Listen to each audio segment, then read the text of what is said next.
د ناستې په پیل کې د ځوانانو چارو امیر سبحان الله اعظم په خپلو پیلیزو خبرو کې ځوانانو ته د کاري او تعلیمي فرصتونو برابرول، د ولسي ستونزو شریکول او په لویه کې له اوسني اسلامي نظام څخه د خلکو او ځوانانو ملاتړ د یادې ناستې له مهمو موخو او اهدافو څخه وبلل. د زیاته کړه لومړنۍ ناسته یې له خوست امنیه قماندان سره لیدنې او پر مسایلو بحث ته ځانګړي کړي او په پلان کې دا څو دا لړۍ نوره هم پراختیا پیدا کړي. د ده په خبره که څه هم ټولو ځوانانو ته په نظام کې دننه د دندو ورکړه ممکنه نه ده، خو د نظام مسؤلین په حکومتي کچه او هم له نظام د باندې لوستو او تحصیل یافته ځوانانو ته د کاري بوختیاو او سالم مصروفیت په موندلو کې اغیزمن رول لري. په دغه ناسته کې د امنیه قماندان صاحب سره مختلف موضوعات شریک شولو او د امنیه قماندانۍ د قماندان لخوا او د امنیه قماندانۍ د نور پرسونل لخوا ځوانانو ته ډاډ ورکړل شو او دا شی ناستې د ځوانانو او د نظام د همکارۍ او د ډاډګرنې په خاطر رامنځته کیږي او دغه غونډې او دغه برنامې به انشاءالله دوام لري. په دغه کې به موږ هم هڅې کوو او د قماندانۍ طرفه پوره ډاډ ورکړل شوی. ورپسې د مرکز او ولسوالیو بېلابېلو ځوانانو د خپلو سیمو په استازیتوب او هم د ټول خوست په سطحه یو لړ مهم مسایل شریک او ګڼې ولسي غوښتنې او اړینې ستونزې یې په ډاګه کړې.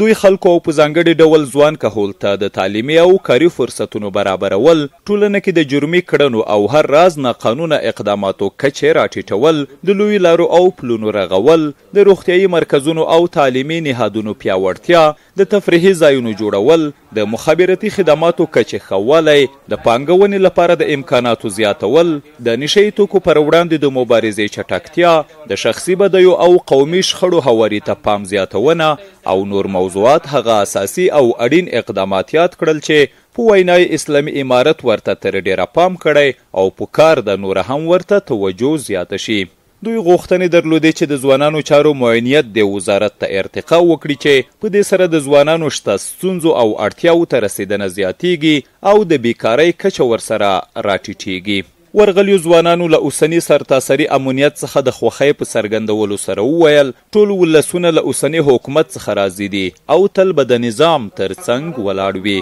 څو تنو ځوانانو د نننۍ ناستې په تړاو وویل زموږ نننۍ ناسته نه یوازې د ځوانانو لپاره بلکې په ټوله کې د خوست او د ټول ولسونو لپاره ګټوره تمامېدله شولې، د دې لپاره چې تر څو د ولسونو غږ مستقیما تر مسؤلینو ورسیږي او دوی مسؤلین مستقیما د دوی دغه ستونزې واوري او پر ځای اقدام وکړي. د هر نوع قربانۍ ضرورت پیښیږي. ځوانان د دولت سره مستقیما همکار دي او دوی په هر وخت کې لکه ډول چې په تیر کې ثابته کړي دا ډول به بیا هم ځوانان ولس د دولت سره همکار پاتې کیږي او دا به ثابتوي. خوست امنیه قماندان الحاج حافظ عبدالرشید عمري له ځوانانو سره په ناسته خوښي وښوده او غوښتنه یې وکړه چې ورته ناستې او غونډې دې لا زیاتې او دوامدارې شي.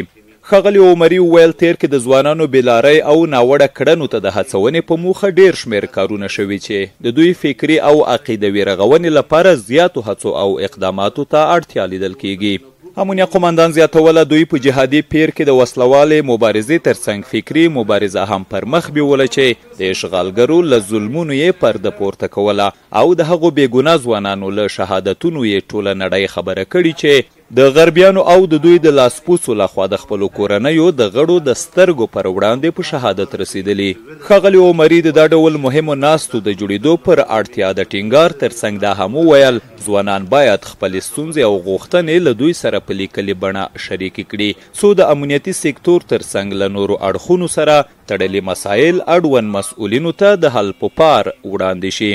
د امنیه قماندان په خبره یادې ستونزې په یو وار او یوه ورځ نه حل کیږي بلکې تر ټولو مهم د نظام او ولس ترمنځ د باور او اعتماد شتون دی چې په ترڅ کې ټولو روا غوښتنو ته رسیدګي شونې کیږي. عمري زیاته کړه د ځوانانو لخوا ټولې وړاندې شوې غوښتنې او ستونزې د پاملرنې او حل کېدو وړ دي او په ځانګړي ډول د شخصي بدیو له منځه وړلو ته مشخص پلان برابریږي چې په تطبیق سره به یې ټولنه او ولس له ګڼو ناخوالو او بدمرغیو څخه وژغورل شي. نوموړي دا هم وویل چې هیواد مو دیني او عصري علومو ته اړتیا لري او د اسلامي امارت مشران هڅه کوي چې د اسلام مبارک دین شرعي احکامو او د نظام د پالیسۍ مطابق د متوازن معارف پراختیا او پرمختیا ته ژمن دي. د یادونې وړ ده چې په دې ناسته کې د امنیه قمندانۍ د امنیت امیر مولوي عبدالحلیم حیدر، د دفتر امیر قاری اشرف شاهین او د داخلي امنیت مسؤل هم ګډون درلود.